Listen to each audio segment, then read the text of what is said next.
Open and close. When you think of the word fluoride, you probably think of the substance your dentist puts on your teeth whenever you go for a cleaning.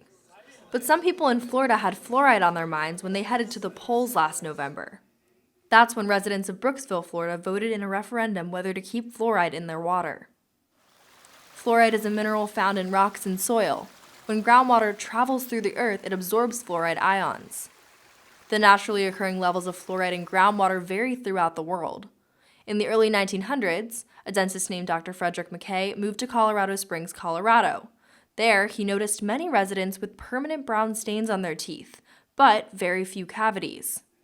Researchers eventually found that fluoride was causing the stains, but it was also helping to prevent tooth decay by reducing the loss of minerals on tooth enamel. Grand Rapids, Michigan was the first U.S. city to receive fluoridated water back in 1945 as an experiment to test the real effects of fluoride on dental health. But despite numerous research dating back more than 70 years showing the benefits of fluoridated water, former Brooksville Mayor Betty Earhart has publicly opposed fluoridation for years, and she added the referendum to last November's ballot. She told NBC News, "I believe that people should consent to what's in their water." The now councilmember Earhart did not respond to our requests for an interview. The referendum didn't pass. The majority of the Brooksville residents voted to keep fluoride in their water. But the fact that fluoridation is even a question is a cause of concern for many. Retired dentist, president of the American Fluoridation Society, and member of the Florida Dental Association, Johnny Johnson, believes every American citizen should have access to properly fluoridated water. When you add fluoridated water on top of that number of cavities that are already being prevented by the toothpaste and all, you get an additional 25 to 50% of cavities reduced. Johnson campaigned to keep fluoride in Brooksville and worked with Commissioner Janet Long in Pinellas County, who ran for office after Pinellas County incumbents removed fluoride from the water. I knew that the CDC, the Center for Disease Control, had determined that fluoride was the greatest advancement in public health in the last 50 to 100 years.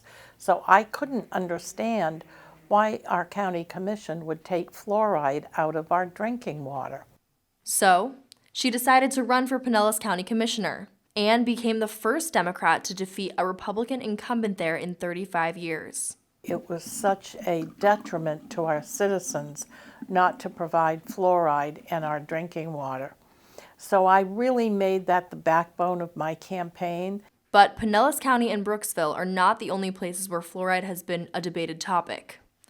Some people who oppose fluoride have their reasons. Fluoride aggravates my thyroid to the point where it's just contradictory.